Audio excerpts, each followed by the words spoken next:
Welcome to the intersection of technology, cybersecurity, and society. Welcome to ITSP Magazine. You're listening to a new Redefining Security podcast. Have you ever thought that we are selling cybersecurity insincerely, buying it indiscriminately, and deploying it ineffectively? Perhaps we are. So let's look at how we can organize a successful InfoSec program that integrates people, process, technology, and culture to drive growth and protect business value. Knowledge is power, now more than ever.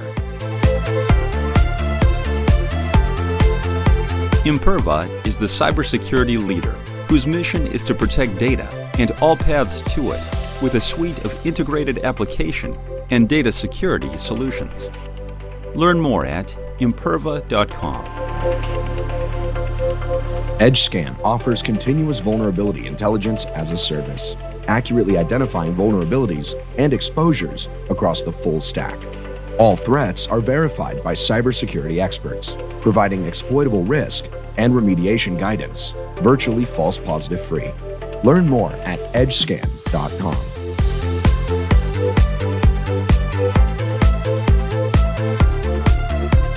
Hello, this is Sean Martin. You're very welcome to a new Redefining Cybersecurity podcast here on ITSP Magazine, where I hopefully do a decent job helping people understand the role of cybersecurity in business and how to operationalize technology and processes to make for a successful team and successful outcome for the programs, security, privacy, and otherwise. And of course, I don't know anything. I'm just the host here, and I always find amazing people to have incredible conversations with, and that's no different today. I have Deb Blyth and Merlin Namuth with me, who both have been on the show different times, I think, maybe together at one point. I can't remember, but it's great to have you both back.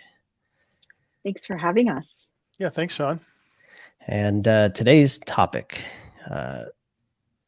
speaking cyber to the board more specifically. And it's a conversation inspired by Merlin. Happens to be a prolific writer and has many opinions and thoughts, sometimes has the opportunity, I should say, to share them. And he did so in a LinkedIn post, which caught my attention. And I was looking for an opportunity to chat with Merlin, and that popped up, and I said, let's do it. And Merlin was kind enough to bring Debbi to the conversation, who has a lot of experience in commercial and public sectors. And I'm excited for the insights from both of you. Quickly, a few words from each of you, your current role, previous roles, why this topic of speaking cyber to the board is important. Deb, I'll start with you. Sure. So Debbie Blyth, I was the CISO for the state of Colorado for 7 years prior to joining CrowdStrike, and I am an executive strategist with CrowdStrike, and I talk with public sector, mainly executives, and help them with security strategy. Prior to working for the state for 7 years, I was CISO for 2 different multinational companies, and lots of experience talking to the board. And I think this is just a fantastic topic, because one of the things that I think about when thinking about talking to the board is the fact that we're often asking for funding. So it's super critical that CISOs know how to approach this conversation appropriately. Nice. And Merlin. Yeah, Merlin Namuth. I am currently CISO for a fintech company called Repay. This is my 5th security program I've run in my career, the second with the CISO title. My first security program that I built from scratch, I actually had the senior systems engineer title. So this was like way back in the day, and creating password policies and things like that from scratch. Yeah, I come from a really strong technical background. I've been an architect and engineer, incident responder, and I've been a leader for the last several years.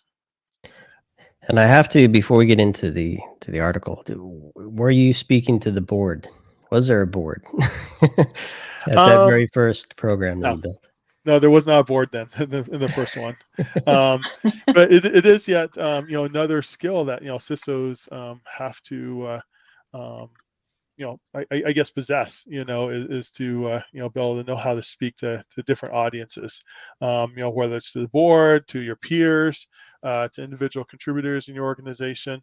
And so what inspired me to write this post on LinkedIn was, I read a lot of articles about, here's how you're supposed to present to the board. This is the easy button. This is how you present to the board, and then the recipe for that. And what I'm finding is that I think a lot of those lack just some basic a basic concept that I learned in like English 101 in college of like, first you have to know your audience, because a lot of the language that I see or the advice that people give is that the board doesn't want you to dive into very deep into technical, or you just like avoid technical discussions altogether. And that isn't always the case. I've presented to boards that are very technical, and they want to know, like, to a pretty detailed level of what I'm doing in the security program. And I've also presented to boards that were mostly made up of CEOs, and they didn't want to dive into the technical stuff because that was beyond their understanding. They just wanted to, have high level visibility into the security program. Yeah, and I'm wondering if not or just ruling out speaking technical might do a disservice to that conversation if they're expecting it, or perhaps even want to learn a bit more. So they may not know. And if I know we always talk about translating cyber to business and focus on the business, ignore the technical, kind of what you're saying there, Merlin. Mm-hmm. But I think there's some middle ground probably to cross-translate and help each other understand each other's part of the business. And Debbie, your experience in that. Yeah, when I worked for the company I did before I joined the state, I had many opportunities to present to the board. It was very helpful because when I joined the state of Colorado, I would say the equivalent to a board would be the various legislative committees that I had to present to. So whether it was the Joint Technology Committee of the legislature, or the Legislative Audit Committee, or the Joint Budget Committee, it was all a very formalized process. And what Merlin describes is accurate in that some of these individuals had technology in their background, and they were very curious. They, wanted to know some of the details and the nuts and bolts about my security program and the technology, versus others, were much less technically inclined and wanted to, have more of a high level view.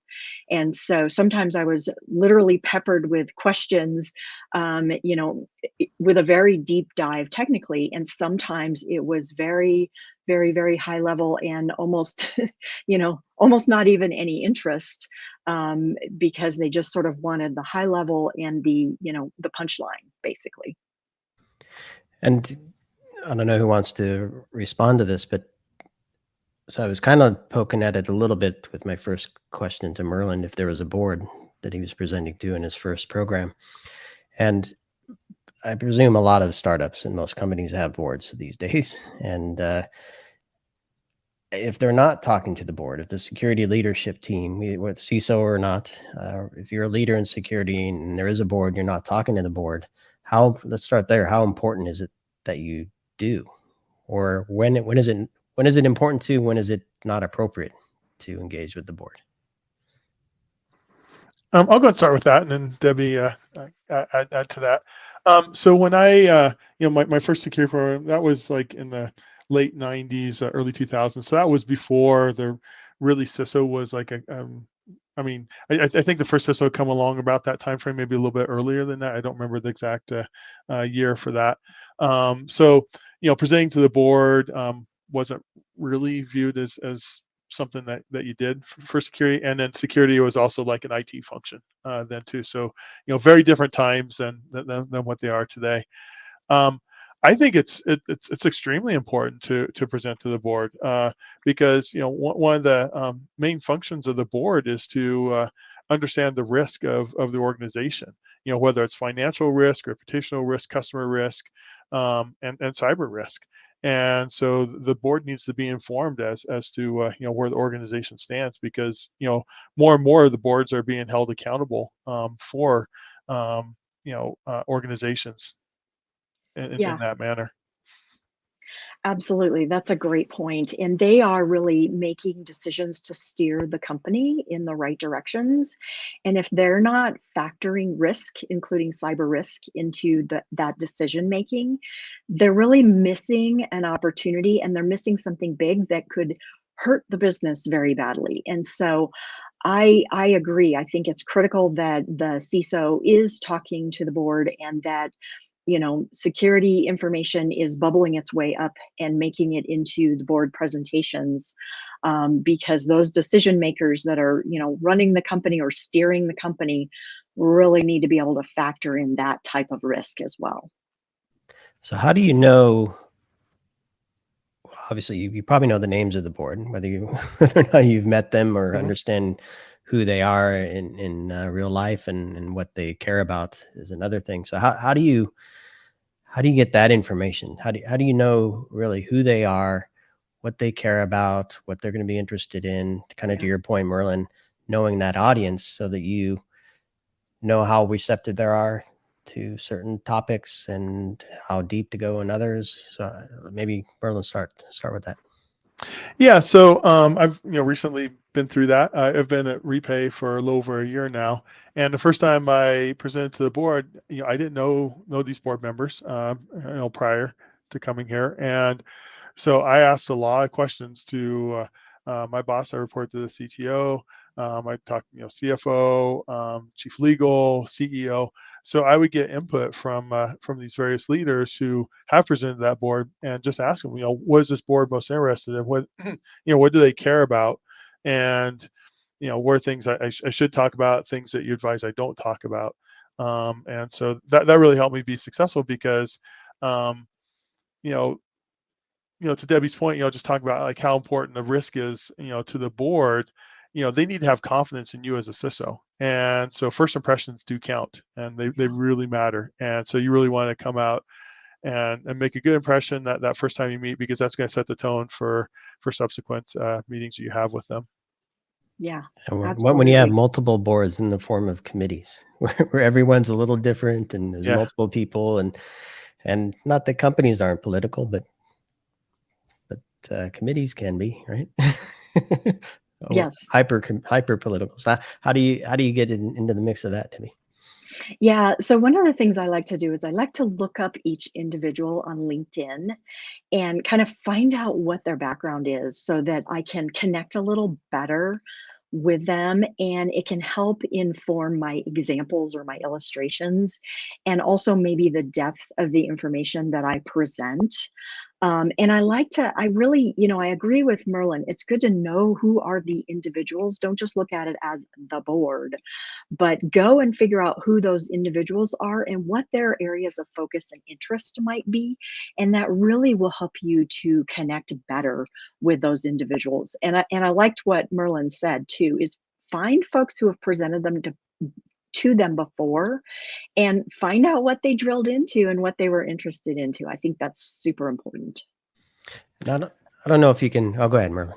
Yeah, I was just going to say is that after you present to the board, that maybe even after just one time, then you've established a relationship, and then you can like ask them, be like, hey, was this useful to you? What would you like to see more of and less of? Because most of the time, I mean, the board members want to help you be successful as well, and and part of that is making sure that that you provide the information that they need to be able to make their decisions. So is it a balance of, because there's a bit of, we're the cybersecurity team, we know all this super cool magical stuff, right? We're going to abstract it for you because you're not smart enough to understand it. There's that whole angle, and then there's we have to be strong and have a solid posture for the role of CISO. But then there's these are some pretty powerful people, so I'm a little shy. How do you navigate some of that? Maybe Debbie, if you can comment. Yeah, I think it's very important to be competent and confident, and to exude, hey, I know what I'm doing. I've done this before, but to also be humble and to be listening and to be interested in what they are concerned about. And then to, also to anticipate what their questions might be and to be prepared to answer those, to be prepared to respond to them, to be prepared to show them that what they care about, you care about. And so it's a little bit of both. It's, presenting yourself as being confident, but also being humble enough to really listen and be interested in what they're interested in as well.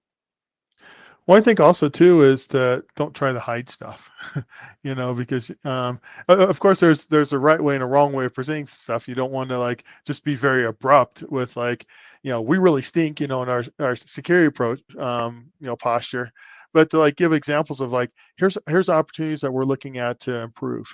And Yeah. here's where we're currently at today. And I've even said it's like it's not the position that's ideal for our company, but here's where I'm looking at going, and here's the roadmap to get there, and the time frame to get there. And so, to Debbie's point, that helps instill confidence in them that you are confident and you've done this before, and you know how to get there. And Debbie, I don't know how much you can share from your current role, working with a lot of people in many different industries with many different types of boards, and I don't know if you actually get into helping them prepare to present to their board with helping them strategize their program and whatnot. But I'm just wondering, because as we're talking here, I'm picturing an entity, almost like the board, a group of people as one. Sure. But then each one is individual. Yep. So how do you? So now you know who they are individually. How do you kind of strategize the engagement to ensure that you connect with all of them that you want to, in the right way, and not leave somebody out, perhaps? So I don't know if you can share anything. Sure. There. Yeah. I mean, what I'm working with individuals who are CISOs across the nation, typically in public sector. So they might be the CISO of a city or a county or a state. And so they may come to me with, this is the first time that I'm presenting to the governor or the city council or the joint budget committee, or, and what might you recommend? And so we definitely will go through, it's still critically important to know who your audience is, and whether it's the city council or it's the joint budget committee, there are a specific group of people who are on that committee. It's very important to figure out who are they as individuals, and what's their background, so that you can sort of tailor your presentation in a way that hopefully will make sense to them and that they will be able to connect to. So you put a little thought into that, and then you want to be able to have an agenda, have a leave behind. So, whether it's a PowerPoint presentation that's printed out, or it's a presentation that goes in their board book, whether it's a physical board book or it's a, electronic board book, something that you can leave behind. Find out how much time you have allocated. Show them the agenda up front so that they know, what we're getting to at the end, so that if we have to skip ahead, they kind of understand the flow. And then, definitely try to build in a lot of time to answer their questions, because the questions may be all over the board. This may be the first time that you've spoken with them, so they may have questions about, what is our risk posture and how do we measure it? Or they may have questions about, what are our other, city councils or cities or states or countries doing, or counties doing across the nation. So, your questions can be all over the board, but what you want to do is make sure that you build enough time to be able to recognize and answer individual questions, and just be able to, like Merlin said, kind of create those relationships. Well, another thing that I give an example, I guess an example within the last year. So when Log4j was announced, I mean, that was like all over the news, as we know. Yeah. I actually reached out to the board committee members, the committee that I report to, and said, hey, this is what's, I want to make sure you're aware of this, and here's what we're doing in response to that. Because not only is it giving them, again, building that confidence that, I'm on top of it and I'm aware of things that happen that way, but also, keep in mind that, a lot of times the board members are also members of boards of other companies as well. So Yeah. I want to make it useful to them to give them information that they can take into the other boards that then they might ask, probing questions that they need to be asking there that they may not have considered before. That's really smart. So, I mean, what you're doing is building up their knowledge as individuals, giving them something useful to build them up as individuals. I think that's super smart. Well, and it's it's possible that they might be a board of some company that has my personal information. So it's like I want that to be secure. So Yeah, it takes all of us, and then cybersecurity to be able to make things secure. So I just want to contribute back that way. so true. Yeah, it's all connected at some point, right? Mhm. It's all a big ecosystem. I want to stick with kind of the preparation point, because some of the points you just made, Merlin, I think, are once you've established, you've had that first engagement, you've established at least a connection and perhaps an ongoing relationship. For that first one, though, where it's, as you pointed out, Merlin, it's very important to set the stage, how you want it to go, right? So you want to control that narrative, but also being receptive to what they want to hear. So Debbie brought a few points in her previous message. I'm going to start with you, Merlin. What can a CISO do to prepare materials, mindsets? One question that's been in my mind as we're talking, do you fold into the theme of that board meeting? I don't know if there are themes for the board meeting, or we're talking budget, if we're talking whatever, or is it just, I have this message and I'm going to jam it in regardless of whatever else is going on? Because there may be other important things, and perhaps there's a way to piggyback on those other important things to be part of the bigger conversation. So how do our CISOs prepare for that first combo? Yeah, absolutely. And I've seen that board committees or the board as a whole will have a charter, and it will define what topics need to be covered each quarter. And so it's important to understand what that is. Now, when you come into that first meeting, depending on when it's going to happen, I mean, even if you come in at the beginning of the quarter and then you present 3 months later, you're still not going to have a full understanding of the environment. And so you got really like do a lot of information gathering so you understand what the security posture is of the organization. And that's why I report on the first, be like, hey, here's my observations, here's what I'm diving in deeper with, here's an area that, yes, I think it's something that's really important we need to tackle, because with security, it's like, it doesn't matter what organization you're in. There's just some fundamental things that are true across every organization you need to have in place for security. One is like email security, because a lot of the significant number of the attacks come through phishing email. So is there something in place? If that's not in place, it's like I'm seeking out funding right away, to be able to get a solution in place, protect that. So those are some of the things I'm looking for. Do we have, is it antiquated antivirus, or do we have an EDR, an MDR, XDR solution in place? Just again, just really trying to just understand, where it's at, and to start putting together a roadmap.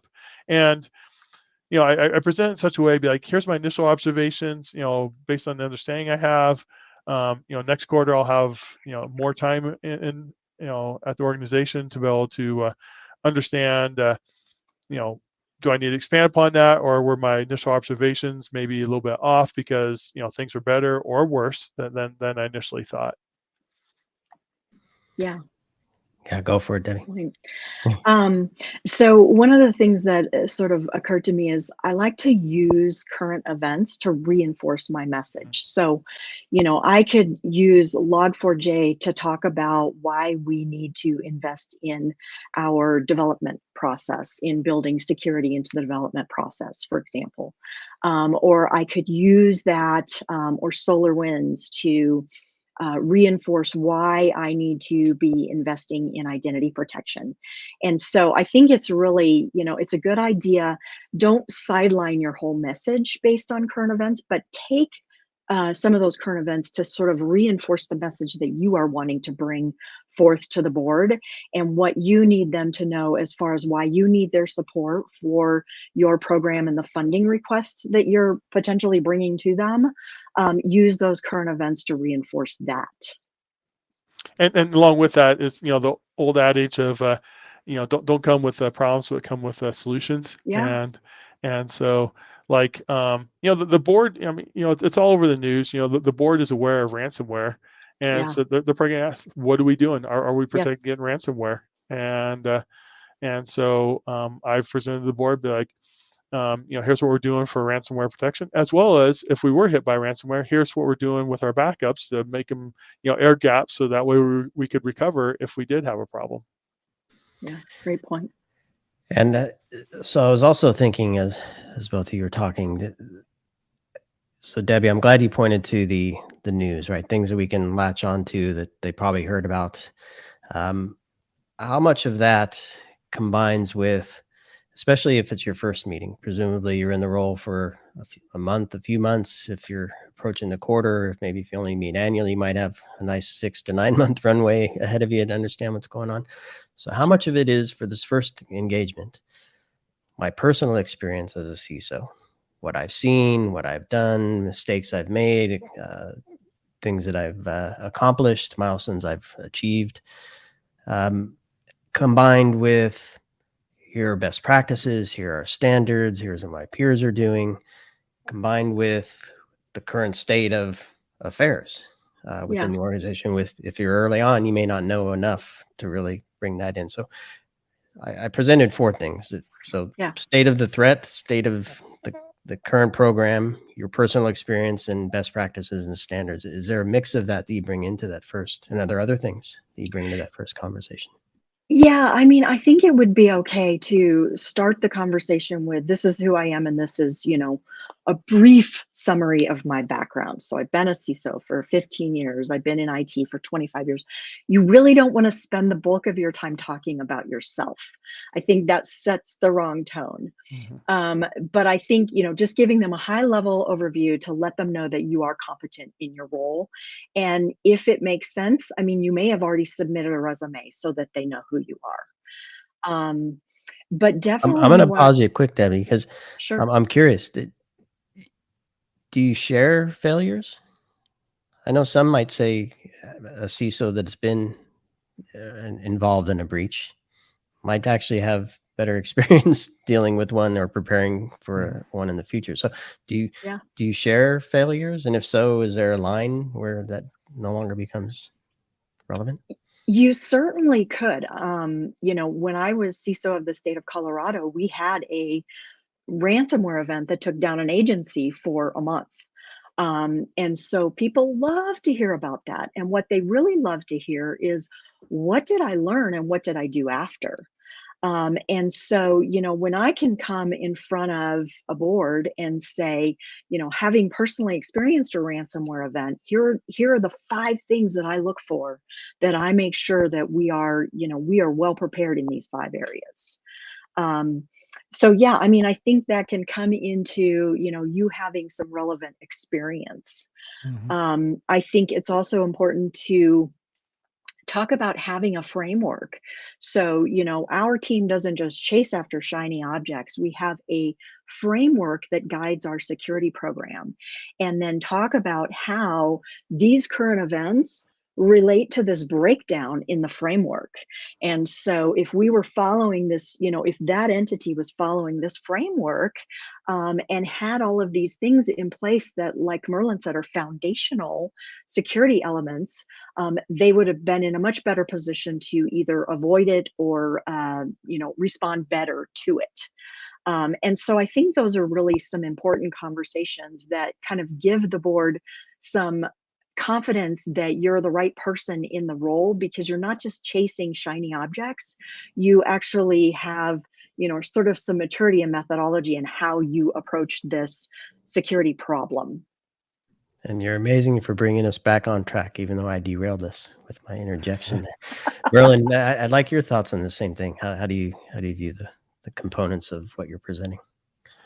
Yeah, I guess I wanted to expand a little bit on what Debbie said of just the shiny objects, because I do share what my strategy is with the board, even if it's not on my immediate roadmap of like, hey, I want to like simplify things. So one of the things about my current role that makes it especially challenging is that Repay, as a publicly traded company, has acquired 8 companies in the last 3 to 4 years. So you know.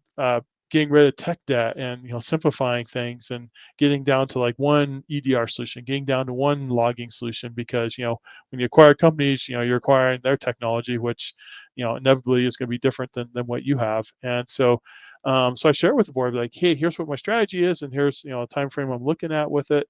And so because especially in that instance, one of the reasons why companies acquire other companies is for cost savings and and to get efficiencies. And so in that instance, so like, yeah, security's cost of money, but I'm also like saving some money here because of consolidation of tools and processes. And so I'm just pretty open with the board that way. One time I was presenting to a board that was made up of mostly CEOs, and I actually cracked a joke, and people were and they laughed, and people were kind of like, "Wow, that's kind of bold, but that really worked. That you like, kind of lighten the mood there too." And it's like, I take my job seriously, but you also have to have a little bit of fun though too. And so I think it's good for the board to also kind of see you as a little bit as a person, and not just a CISO as well. Of like, here's an individual that cares about their job, but here's what they're doing to support the company culture. For example, if it's a culture that's more collaborative and people are really friendly with each other, then I think it's important for you to demonstrate that a little bit of that characteristic in the board meeting as well. And I don't think we captured it on mic, on record. I think, Debbie, you mentioned the one of the main reasons for engaging with the board is often driven by money, getting budget and support for the program. But there may be other things that you engage with them for. So what is the outcome that you see is important? And it may be different for different folks. So maybe what are the outcomes for different people, for different situations? For this, we'll stick with this first meeting experience. Sure. So a lot of times my interaction with the board was to go get money. So it was, I have specific projects I want to do. I need money to do them. I need the board to help support me in this. And so, I had to be prepared for, they would ask a gamut of questions. They would say, oh, good, it's the security person. Are we getting better or are we getting worse? And so I wanted to make sure that I had metrics or assessment results or something that I helped use to tell that story. They would say, well, what do you need from me? And I would be like, oh, that's a great question. And I would say, I'm coming to you today with an ask. And so I always tell people, make sure you have an ask, because they're probably going to say, what do you want from me? So make sure that you're ready for that. They may say, what are our competitors doing? And that's a hard question, because when you're in a private sector or public company, it's really hard to know what your competitors are doing. So I always say, you want to be participating in industry events and roundtables so that you can kind of listen for this type of information, look for surveys and other data points to help articulate that story. And just be very concise in what it is that what your ask is. So if it's a budget request, to have a very specific amount of money in place, and to be specific as to, is this a 1-year project, a 2-year project, a 3-year project, and have some specific outcomes. So that you can come back later and think about that too. The fact that you are going to come back later and you are going to present to the board what you did with that money that they gave you. So you better have an outcome in mind, and it better include how you're going to improve security and reduce risk. Not just that I had a project plan and I'm, 2/3 of the way through my project plan or whatever. And so those are just really, I think, super important things to keep in mind when you're preparing for that conversation with the board, and especially when you're, about to talk about money is, just be ready for those types of conversations. Hmm. Well, another thing too that I just thought of that we haven't discussed yet is that I think it's really important to be aligned with your boss as well as the Yeah. other executives before going to the board meeting, because you don't want disagreement in front of the board. That's Yeah. that's just not a good place to be, because then the board's like, well, don't you guys talk? Aren't you guys working together? So talk about losing confidence very quickly. I Yeah. think the board would do that. Another point I was thinking of too, Debbie, is as you were talking, is with the metrics, and that goes into the appendix of my board presentation. I don't go through that.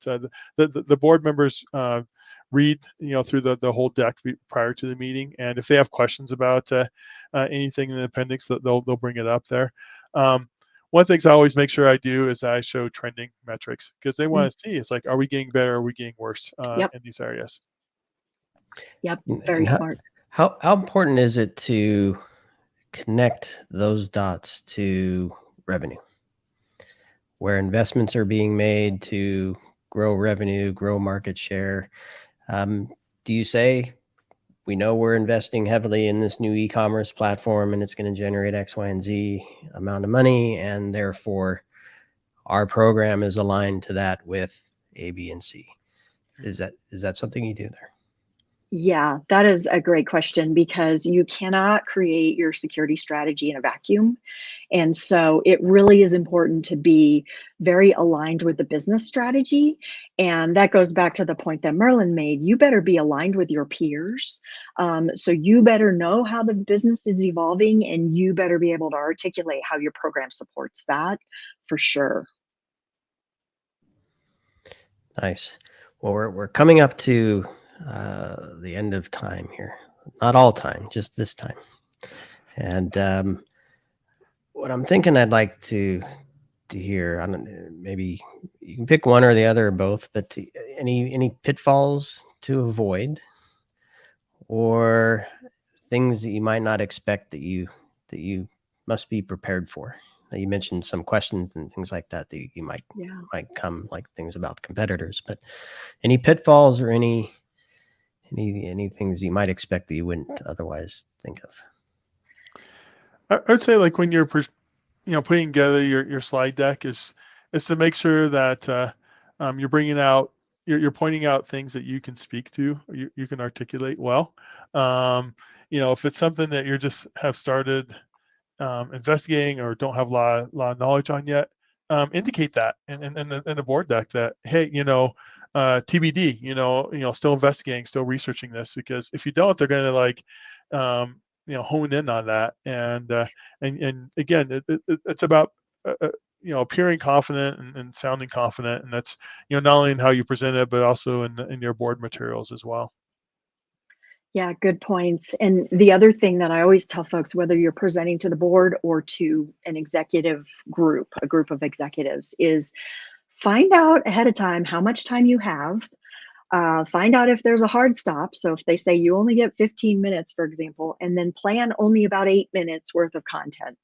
So plan about half of that, because you may have a group of folks who are going to pepper you with questions, and you may not get all the way through your presentation.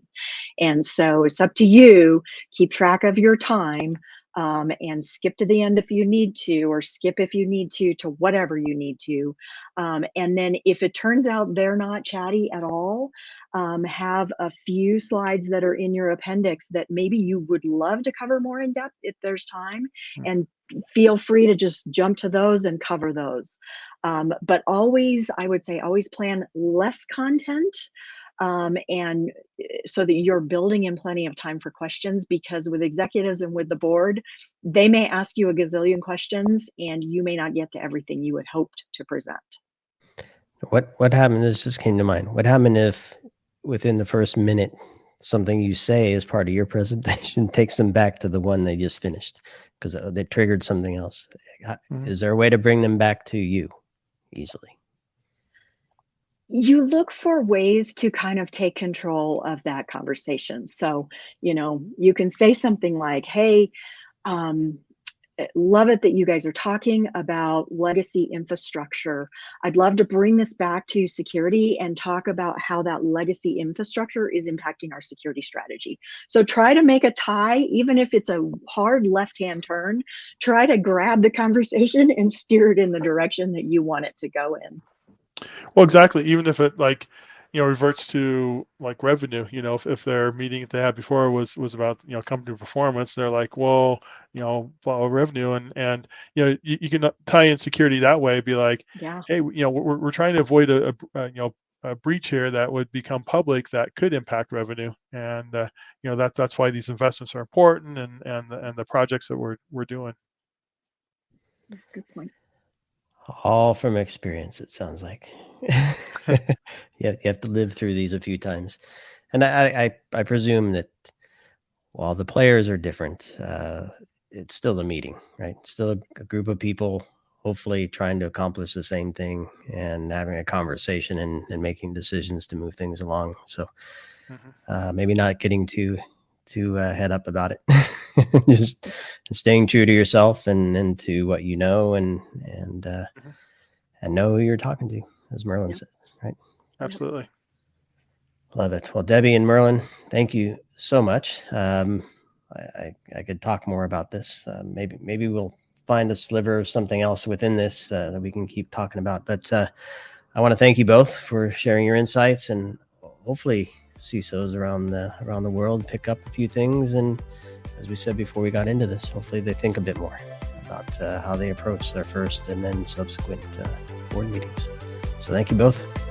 Yeah, thanks for having me. Thank you.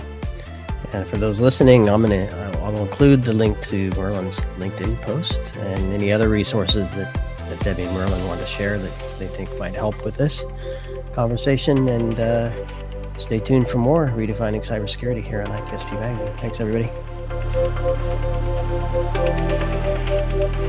EdgeScan offers continuous vulnerability intelligence as a service, accurately identifying vulnerabilities and exposures across the full stack. All threats are verified by cybersecurity experts, providing exploitable risk and remediation guidance, virtually false positive free. Learn more at edgescan.com. Imperva is the cybersecurity leader whose mission is to protect data and all paths to it with a suite of integrated application and data security solutions. Learn more at imperva.com. We hope you enjoyed this episode of Redefining Security podcast.